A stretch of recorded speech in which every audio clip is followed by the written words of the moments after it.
Roger, are you ready? Do you need a minute?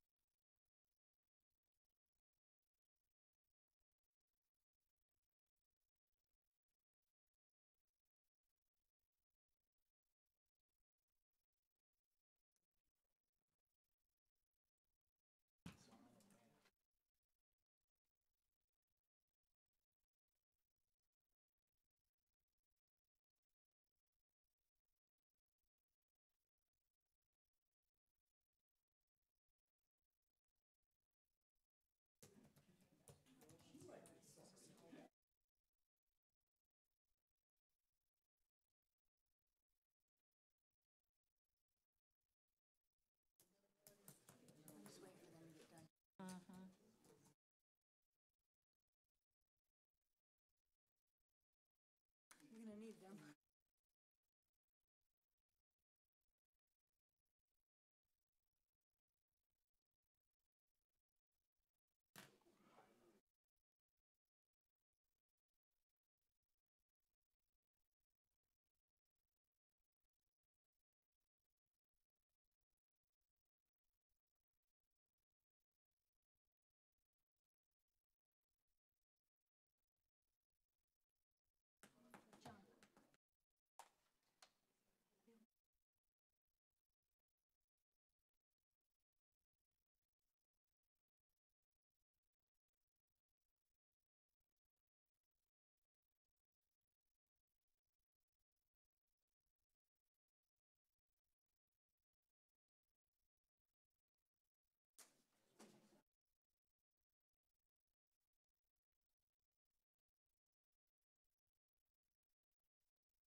5:32, I'm going to call the public meeting to order.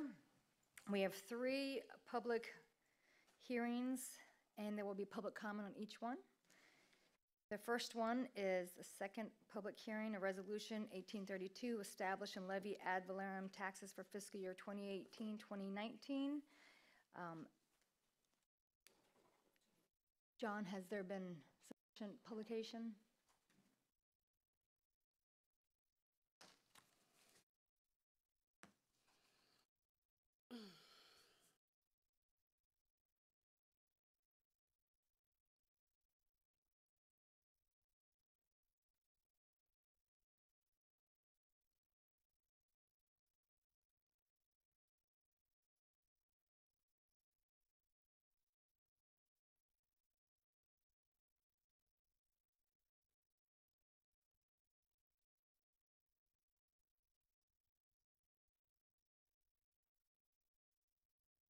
That is the ad that was published, and that complies with the state requirements. Before I publish it, I send it to the state for validation to make sure that everything ties out with their requirements before I advertise. Now, what happens is state requires that if there's a tax increase, the ad has to be a quarter page in size. So that's where this complies with the advertisement page per the state. I just need to know from the attorney that if we're okay to proceed. Okay, thank you. Joanne, Michelle, could you read the ordinance, please? Resolution number 18-32, a resolution of the Fort Myers Beach Town Council adopting the fiscal year 18-19 ad valorem millage rate for the town of Fort Myers Beach, Lee County, Florida, for fiscal year 2018-2019, for the fiscal year commencing October 1, 2018, and ending September 30, 2019, for the purpose of providing sufficient funds for the general fund, an advertised public and final hearing to adopt the final operating ad valorem millage rate for fiscal year 2018-2019 was conducted on September 24, 2018 at 5:30 p.m. pursuant to applicable law, providing an effective date. Thank you. Mr. Lang? Yes, please. Good afternoon. Robert Lane, your finance director. As part of the state's requirement, the millage rate, as you just read, is required to be read first and adopted by council first. In my blue sheet, I was going to read the language straight out of there. The millage rate proposed and that has been tentatively adopted by the council is 0.8700 mils. This millage rate is 3.04% greater than the rollback rate, and the rollback rate is 0.8443. And those particular statements have to be read directly into the record. So we now have covered the rate increase, the millage rate, and the rollback rate. Before council has discussion or questions, I would take public input. Is there any public input on this? Okay, so public input is closed. Okay, to council discussion, questions for Mr. Lane? Yes. Bruce? About the matter that we just discussed, Roger and Robert, the change in the balance and reserve fund, or fund balance and reserves. May I interrupt you, Councilman? The item that we're on right now is the millage rate, and the item you're speaking about is on the budget itself. I'm sorry. So All right. if we could, I don't mean to step on. Oh, we that, gotta but keep I'd to like this address public that. hearing. No, Please. That's fine. Nothing? Nothing. Okay, well then, I guess I can make a motion to approve. I can make the motion.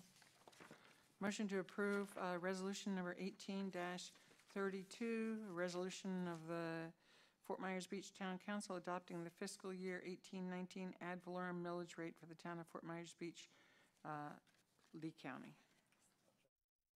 Seconded by Councilmember Boback. We'll do a roll call since Sure. it's budget. Do you want us to mention, should I mention the actual millage rate? And the rollback rate. Thank you. Modifying my motion, the proposed millage rate will be 0.87, and the rollback rate is 0.8443 mils. Okay, we'll do a roll call. Michelle? As to the motion to approve Resolution 18-32, adopting fiscal year 18-19 with a millage rate 0.87 and a rollback rate 0.8443 mils, your vote, Vice Mayor Shamp. Aye. Councilmember Butcher. Aye. Councilmember Saracita. Yes. Councilmember Boback. Aye. And Mayor Gore. Yes, Motion passes 5-0. thank you. Close that public hearing, open the next one, which is Resolution 1833, fiscal year 18-19, final operating budget, capital budget, and fee schedule. Town attorney, has there been proper affidavit of publication?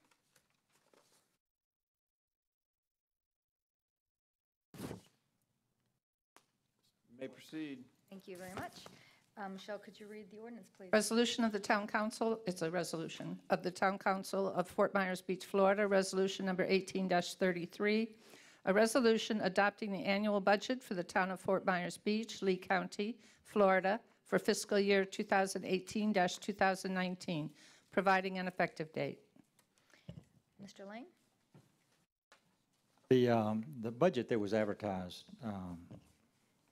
was for a grand total of for operating budget, it was $18,121,265.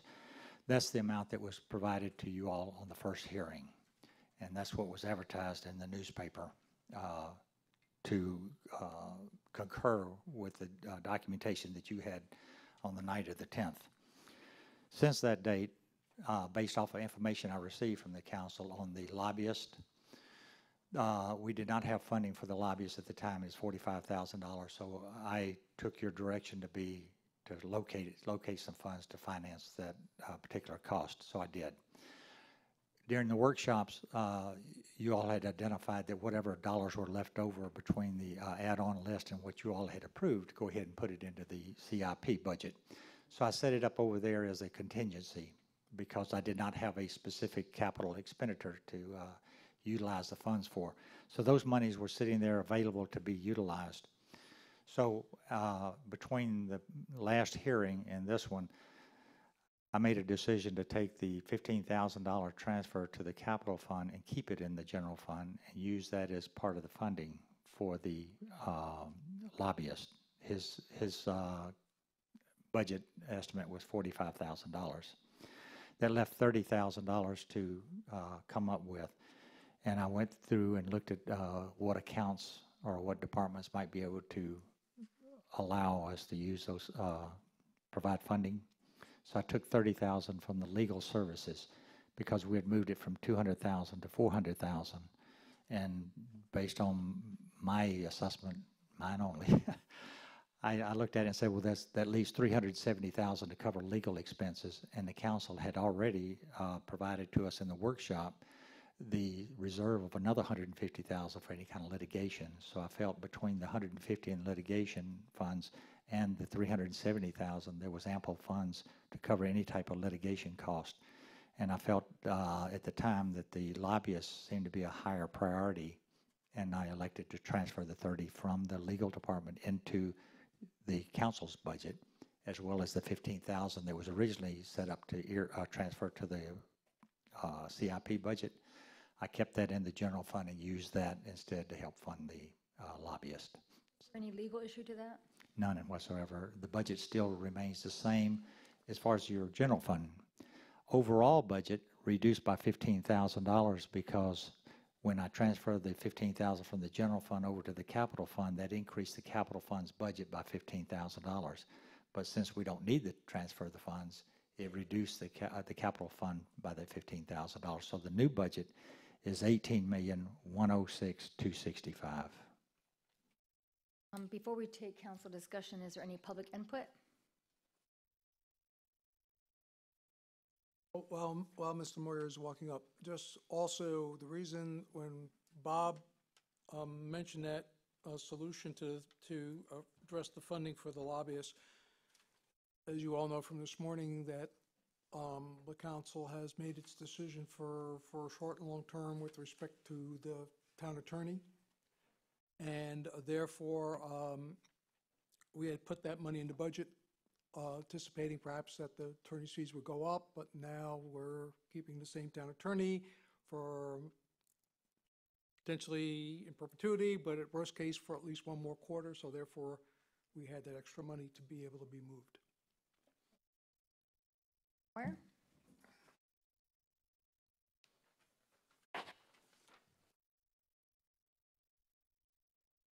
Thank you, Mayor, Council, staff, and visitors. Leon Moyer.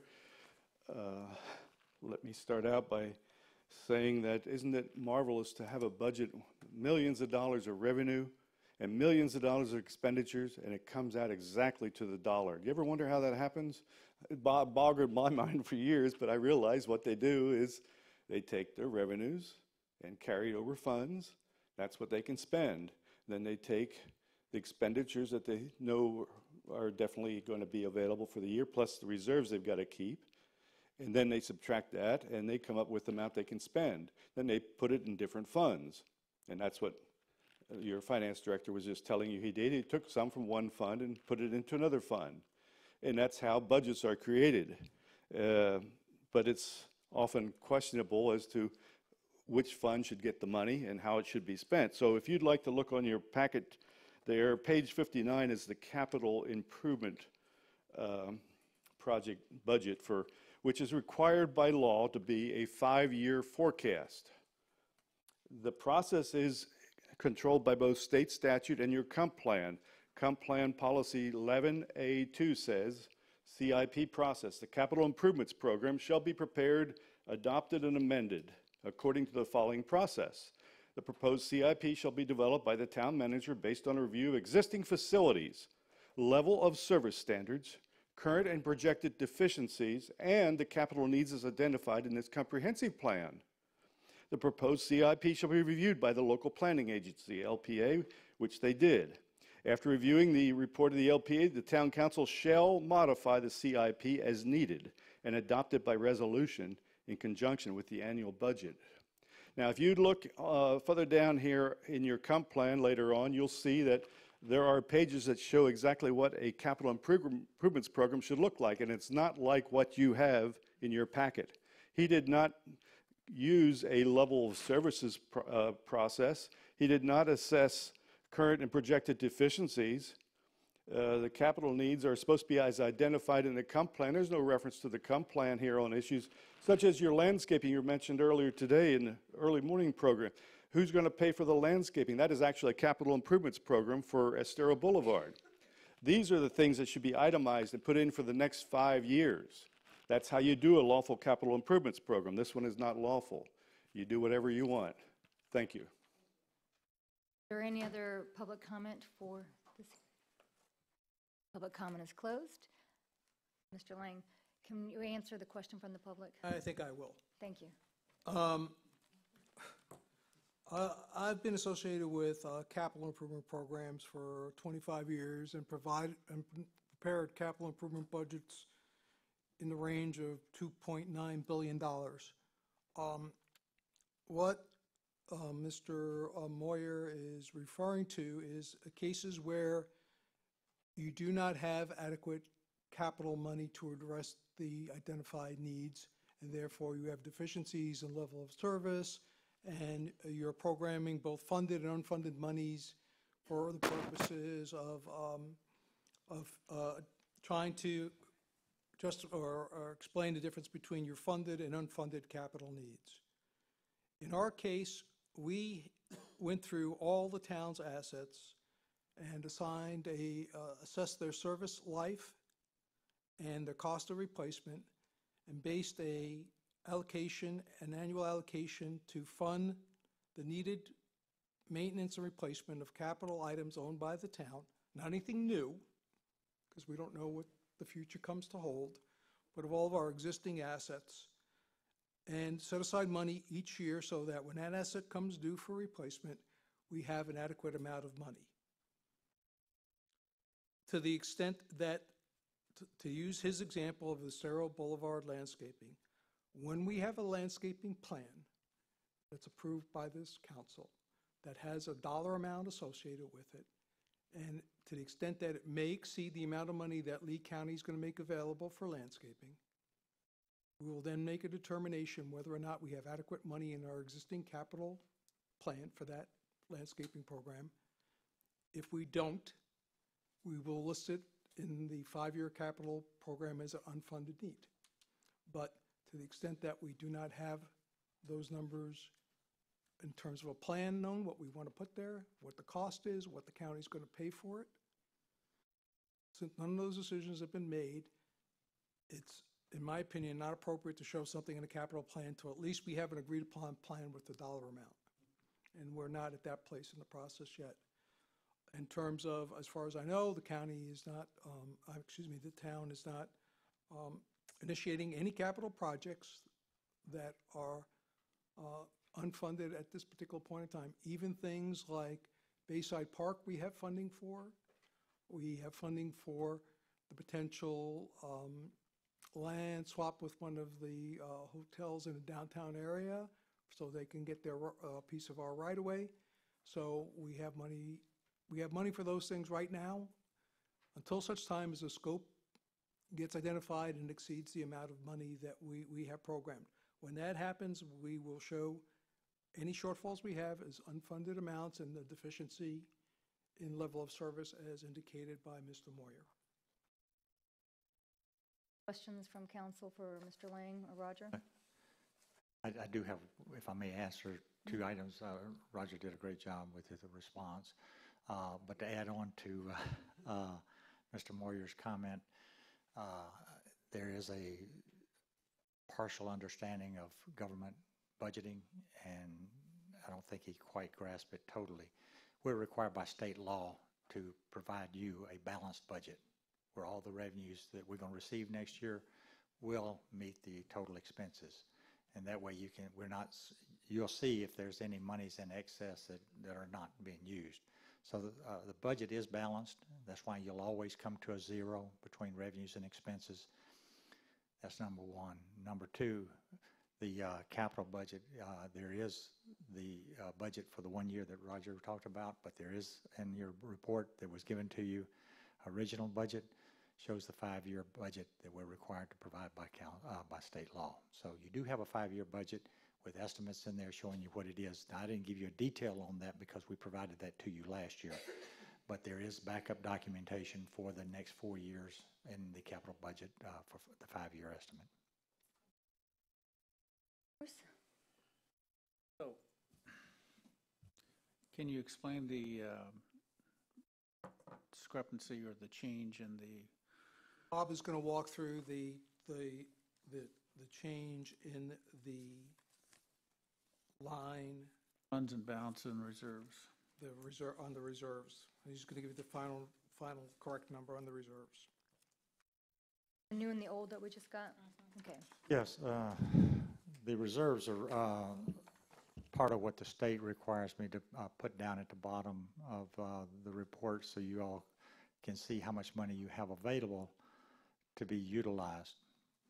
So the budget that was provided to you on September 10th showed reserves of about $7.5 million. That number came from the audit report. And on the audit report, the general fund has unassigned fund balance of $1,875,000.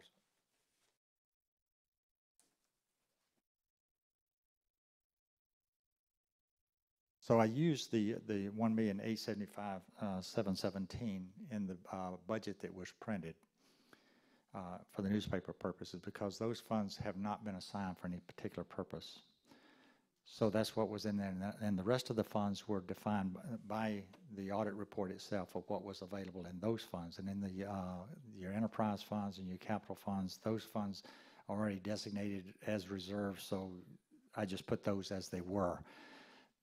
The report you received this evening was what I had started with originally, and to my error to you all is I pulled that original that had the full $3 million in the general fund that encompassed the unassigned as well as funds that had been assigned for other areas such as the Parks and Recreation of $400,000, the emergency of $675,000, et cetera.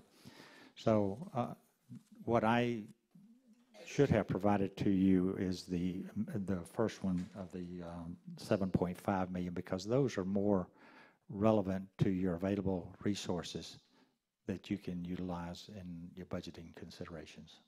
So Bob, can you please read the correct numbers of the reserve line from the ad and from the report? The ad should be $1,800,000 for the general fund, $1,875,717. The special revenue funds, $1,931,529. The enterprise fund, $3,651,770. Capital, $41,276, giving you a total of $7.5 million.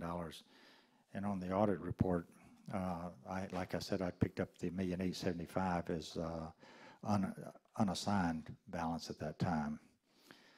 The $1,000,009 is the combination of the gas tax and the other governmental funds, which represents the impact fee funds. So that gives you the $1,009,529. The enterprise funds would have been on a different page on the audit report, and I pulled that number up, and it was $3,651,770. And of course, I read to you the 41,000. So just so those numbers don't get lost in the conversation, Bob, can you read again across the page the correct numbers for the fund balances and reserves from the ad and from the budget? And can we know which page you're reading from? Okay. Because I just did not locate any of those numbers that you just said. On the first report, Is that this page? yes, ma'am. Okay. Well, that was One handed out tonight? the one I handed out to you tonight has all the reserves, not the unassigned balance. Anita, the one that originally says packet page 12, Yes. that's what he's been reading from. So where it says budget summary at the top, That's the new one, and the old one's exhibit. Why don't we just take a minute and get Bob, reprint the page, have him show. No, reprint no, the page. I've got it. You got it? So Tracy is talking and you were talking and Oh. I couldn't understand anything here. So this only solid white page that says budget summary, and now we have a multicolored page. Okay. This is the one you were going off of. Okay, go ahead.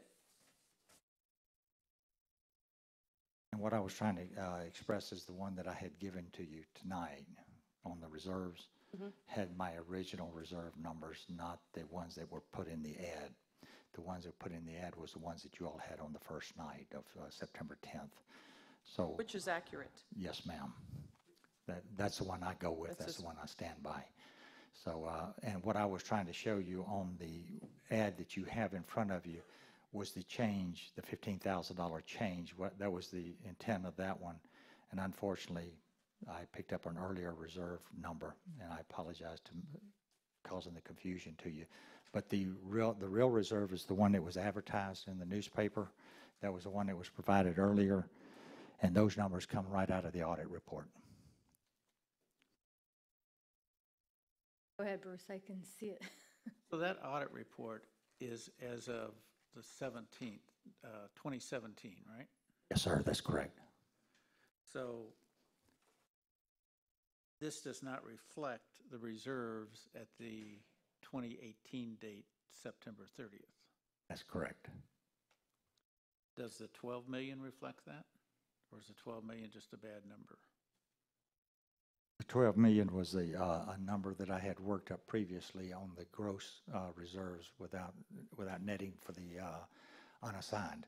The one that I printed in the newspaper was just the unassigned fund balance out of the general fund, not the full $3 million, because the other $2 million is tied up in other reserves that you all had already provided, such as the emergency funds, the hurricane funds, the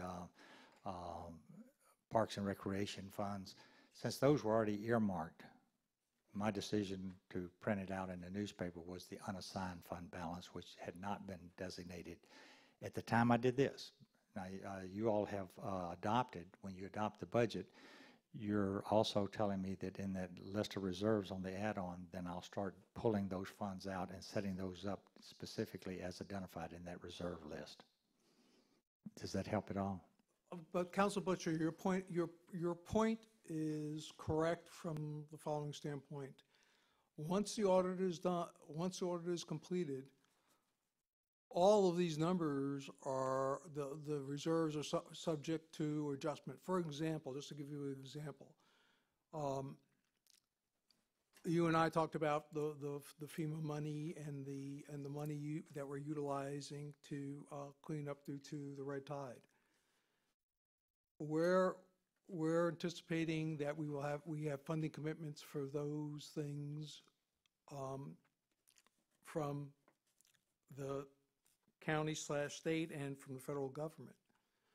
So we're not showing an impact of those numbers in terms of that money not coming back to us as a reimbursement. So the point is that will be reviewed along with all the growth or perhaps money going down from the reserves. I could go either way. That'll be reviewed by the audit, and that's why the auditor is going to make a report to you, and he's going to say that your reserves are as intended, as shown, or they're less because I made these adjustments, or they're more because you have more money available because I made those adjustments. That's all part of that process.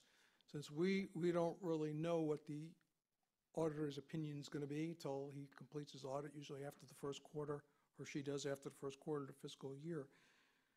The safest course of action is to use the numbers that the auditor said we had on hand the prior fiscal year, which are documented. And that's what I believe Robert has done, rather than speculate as to growth or loss. Satisfied.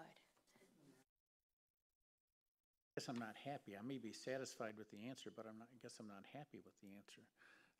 It just seems a peculiar thing to me that we're trying to understand the state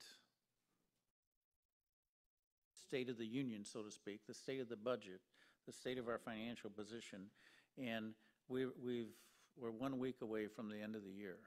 So it seemed like to me we'd have some idea what our reserves are at the end of this fiscal year, and then be able to project the ins and outs in the following year. Maybe I'm doing too much corporate accounting versus government accounting, and I apologize for that, because I don't understand the government accounting all that well. But when I looked at Sanibel's ad, Sanibel, yeah, and their fund and reserves they started out with $21 million on the estimate side. And then on the expenditure side, their fund balance and reserves was $16.8 million. So they're reflecting ins and outs projected, I suppose. I should have asked the mayor when he was here today. But I guess I just don't have an understanding how, when we're projecting out for 2019, we're using the number from 2017. That just doesn't make any sense to me. And I may be totally wrong about all this, but that's just my feeling. Well, Mr. Councilman, I think your point is well taken. I think from my side, being conservative, the certified numbers from the 2017 audit came out only about 3 months ago. And I feel that they're the most current, most accurate numbers that you can stand by and hold your hat to. If I gave you my projection of what we may have, and we don't end up with that, then my presentation to you for the budget has been misleading to the point of whatever my error value would be. But I can't turn to you and say that you'll have another $3 million to spend if even though the year ends in another 2 weeks or this week, the expenditures still go on for 60 days thereafter to accumulate all the accrued income and all the accrued expenses that we don't get the bills from those particular vendors for at least 60 days. And therefore, that could have an impact on our budget. And I don't know what that impact will be. We're moving forward with this encumbrance system that will give us a better idea of what our commitments are and what our point of expenditures will be. But we haven't really cleaned that up as nicely as we'd like, but we're on the verge of making this a reality for the next year coming. So let me just add to that, if I may. The inherent problem is that if we say, for example, we think the reserves are going to be a higher number, and we use that to in essence balance the budget. The issue there is that if we're off, it can create some serious imbalances, as you can imagine. If we get fortunate, let's say we've understated it and it's actually more money, well, that provides you, as you go into next year's budget, with a decision of whether you want to dip into your reserves to perhaps have a lower millage rate, or to try to do some additional services. You have that flexibility, but it's all sort of good things, if you will. They would all fall into the good category. Council, I agree with the concept that if we get our audit done in the first quarter or so of the upcoming fiscal years, hopefully we will this year, and not run into the delay that the auditing company itself had. So therefore, we have the audit in February or something of that nature, and then we're sitting here talking the following September. You're right. We should be in a position to project the difference and reflect the difference in the ad for next year, and I will commit to you that we will do that. As Bob said, due to the transition of the financial system, the fact that the audit was done late in this current year, that we only had a limited number of months between the completion of the audit and today, I understand his rationale for using the safest possible number. Said my piece. Anybody else have any questions? I had that question, but it was addressed, so. I do. Bob, I still don't get the transfers in and transfers out. I have tried to wrap my head around it, and it's the one thing that I still, so if I look at estimated revenues, in the general fund, we have a transfer in of $500,000. In special revenue, we've got a transfer in of, tell me if I'm reading this right, of $336,140. Yes, ma'am. In the enterprise fund, we've got another transfer in of $450, and in capital projects, we have a transfer in of $846,825. Where's that transferring in from? Okay, the $500,000 is what we estimated when we presented to you the add-on list. We showed you that we're projecting that this year we're going to end up with at least $500,000 that can be used toward budgeting for the 2018-19 year. That'd be for the general fund. Stop right there for a second. So just to refresh your memory, that's a combination of having approximately $250,000 of more revenue than we anticipated coming this year, and having total expenses of roughly $250,000 than were budgeted. That's how we get that $500,000. Okay, special revenue? Special revenue funds, that's the $100,000 of that is being transferred from the general fund into the gas tax to repay that Okay. loan. The remaining is transfer to the stormwater fund. I've got it detailed, but there's another $200,000 that's in transfers coming into those special revenue funds. That's for the stormwater maintenance and reclaiming and stuff. Yes, ma'am. Now, in the enterprise fund, we have monies that are going to the stormwater also, and money's coming from the general fund. So when you talk about these transfers, the money is coming from the general fund's transferring monies, the enterprise, the gas tax is transferring monies, we're transferring money to the gas tax, the water fund, et cetera. Everybody's transferring money for some This specific seems purpose. like a lot of shifting. Well, it does in a way, and it almost doubles the budget, or not, doesn't double the budget, but it increases the value of the budget because every fund is independent, and we have to account for every dollar coming in and every dollar going out. So when we look at these transfers, you'll see transfers coming in of 2.1, and you see transfers going out of 1.4. That means the difference is being used as part of the expenditures during the year for those departments. They don't transfer it anywhere else. They go ahead and use those funds for their operations. So Just to add that, so Councilor Saracita, I think you make a good point that we could make it easier for you to keep track of that prospectively, just like we enumerated each of the reserve add-ons this year as part of your review. We will break down all those transfers for you and the other members of the council so that you're fully aware of where the money's coming from, why it's going to a particular fund, and what it's being used for in that particular fund. You know what it is, Roger? I think like Bruce, I think in terms of what my accountant would ask me if I had all these piles of money. It just, it's like, well, how much money do you really have and how much money are you really spending? And it's confusing to me, but thank you for that, and thank you for your reply, Bob. and it can be confusing. Yes, so it is I'll hush confusing to there. me. I may create more clouds than clearing, so I'll try to answer the question specifically. Thank you. Anybody else have any questions or concerns? Okay, then, where are we? So I'll make a motion to approve Resolution 1833, adopting the town operating budget, capital budget, and fee schedule for fiscal year 2018-2019, finding that it is consistent with the requirements of the town comprehensive plan. And the value, please? $18,106,265. That, 106. Second that. Roll call? As to the motion to approve Resolution 18-33 in the value of $18,106,265, your vote, Mayor Gore, Yes. Vice Mayor Shamp, Aye.